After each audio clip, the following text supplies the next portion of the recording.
Welcome to Phuket News TV as we have our weekly look at the Phuket News, and we have the executive editor, Alasdair Forbes, in our new studio. Welcome, Alasdair. Thank you. A real studio for a change. Always busy in the Phuket News, and our front story this week is getting tough. This seems to be a general trend of a lot of different departments starting to crack down on things that may have let slide in the past. Well, let's see the results first. I mean, there's a lot of noise about this going on, but what I found this just to explain is the Department of Special Investigation is coming down to Phuket to have a look specifically at black taxis who've been misbehaving, doing nasty things to tourists, like driving them around for 5 hours trying to get their hands in the wrong places. So they plan to crack down on that and sort of mafia type gang activity by black taxis specifically. They'll also be looking at foreign run companies, particularly looking at whether they have nominee shareholders. This is Thai shareholders who don't actually pay anything to be shareholders. Ghost shareholders in some cases. And they're genuine enough people, but have they actually invested or not? That's right. That's the question. It's interesting because Thai law says they don't actually have to have invested, they just have to have had enough money to be investors. So it's going to be tricky to see. It's in point of law. Because a lot of Farang who own property here do so by starting a shelf company with nominees who are not necessarily involved in the company. Right. Oh yes. Well, you don't have to be involved apart from putting money in. And even then, all you've got to do, as I say, is prove that you've got enough money to be a shareholder, not that you've actually put it in. So it's going to be interesting to see how they manage that. Well, any Farang who own property through a company on the island will be particularly interested to see how that pans out. Yeah, I'd say so. I think they're looking more at companies that are actually doing business here, doing tour business and so on. Particularly, I think they're looking at the Russians, as always, because there's been so much fuss over Russian businesses. Well, there's so many Russian people here on the island. They're going to get their fair share of editorial, aren't they? Well, yeah. I mean, what's quite interesting, of course, is that a lot of the companies that appear Russian are actually Thai-owned, 100%. Yes. But they've got Russian people out front. Yeah. Or even managing them. So they've got a bit of untangling to do there. I'm not sure why they're targeting those particularly. I think it's just complaints from other business people in the island. The back taxes, however, it'd be nice to see them crack down on taxi misdemeanors of one type or another. We'll see how they go.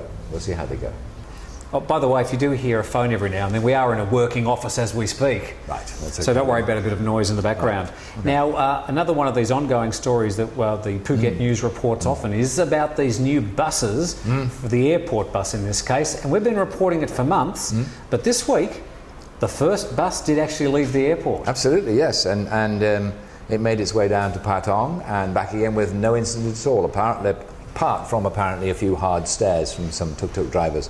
So Patong has, on the first day at least, accepted the new airport bus.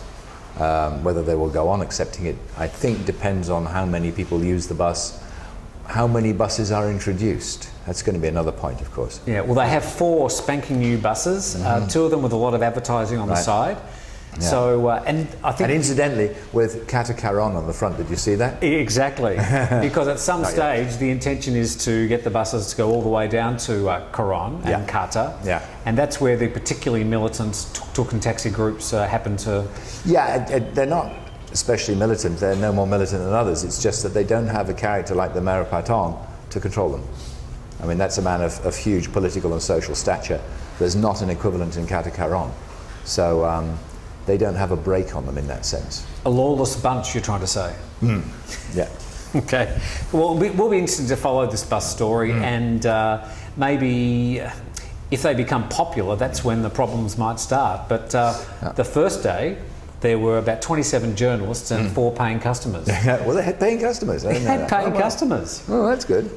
Good luck to them. Yeah, absolutely. And I think, it's going to be interesting because there was a lot of talk, there isn't at the moment, under the last governor about putting a light rail system in, which would actually go through into Patong. I'm not quite sure how it would do that, maybe down the west coast.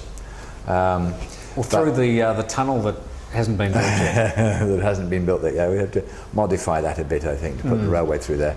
But if that goes into Patong, of course, that's going to carry a lot more people. And again, opposition. We've heard that there is opposition also to the proposal of the boat from the airport.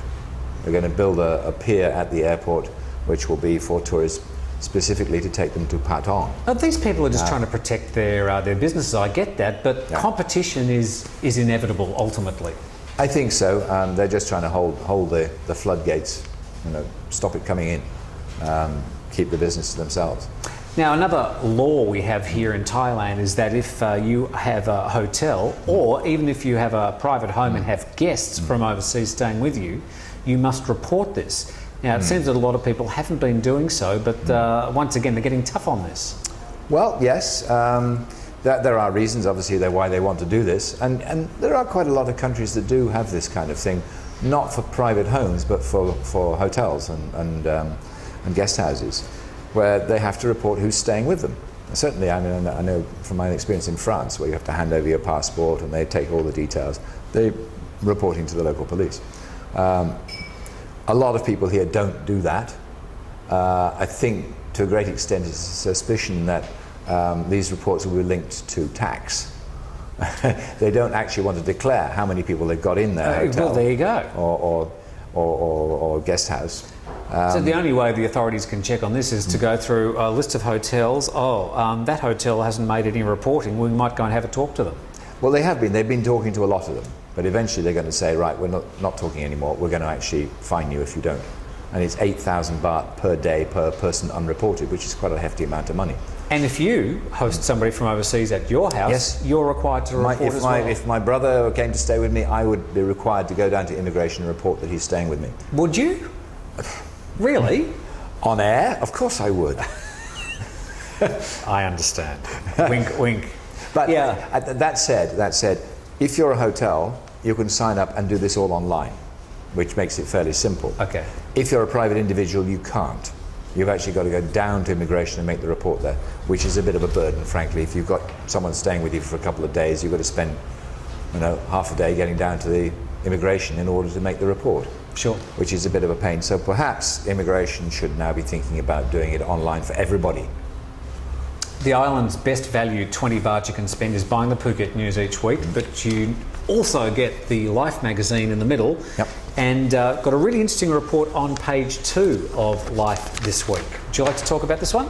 Oh, well, yeah, this is our lovely Ajahn Prani, who is the expert on all things to do with Chinese history, and she's writing this time about Kosimbi, who was a very famous governor here about 120 years ago.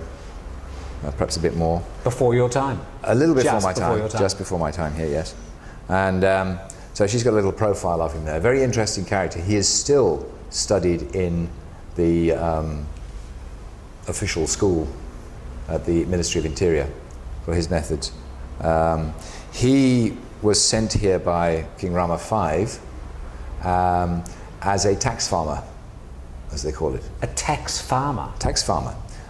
You were sent to a place where you raised as much tax as you could. The king said, I want this much, and you got to keep the rest. Was that a good job? Well, yeah, except that, of course, in many cases, people were too rapacious. They just ate the country, as it was called. Sure. They just take taxes from absolutely everything and ruin the province. He, however, realized that if you develop the province, the taxes will develop themselves. Win-win situation. Absolutely. And a lot of the old buildings in the old part of town, not the old part of town, but the government area there around the provincial hall were built during his era. And were paid for quite often by the tin mining companies, the big tin miners. Of course, yes. So again, win-win. They got the contracts. That he was contracted by Rama V. He actually has a little bit of a likening, his face, his photo to Rama V. I don't think there's an actual genetic connection there. No, sure there's not. One thing each week, a really good idea if you're on the island and it's too wet or too hot, go to the movies. And Tom Metcalf, the film writer, has written about... He's written about Pacific Rim. Oh, yeah. Which is the latest movie from the Spanish director who did Pan's Labyrinth. Have you seen that? No. It's a wonderful film. Oh, no, a very pretty little movie with sort of puppets and... No, it's a rather grim tale about a young girl in pre-World War II Spain, when there was a lot of fighting between the communists and the fascists. Oh, okay. But there's also... I have a very different film in mind. You obviously do. But there's also there's that side of the movie, and then there's the magical side of it, and the two are intertwined very cleverly. It's a rather wonderful movie, Pan's Labyrinth. This is very different, though. This is very different. This is big monsters the size of skyscrapers. Yeah, who want to knock beating the crap out of each other. Yeah, and well, knocking the cities over as well. Yeah.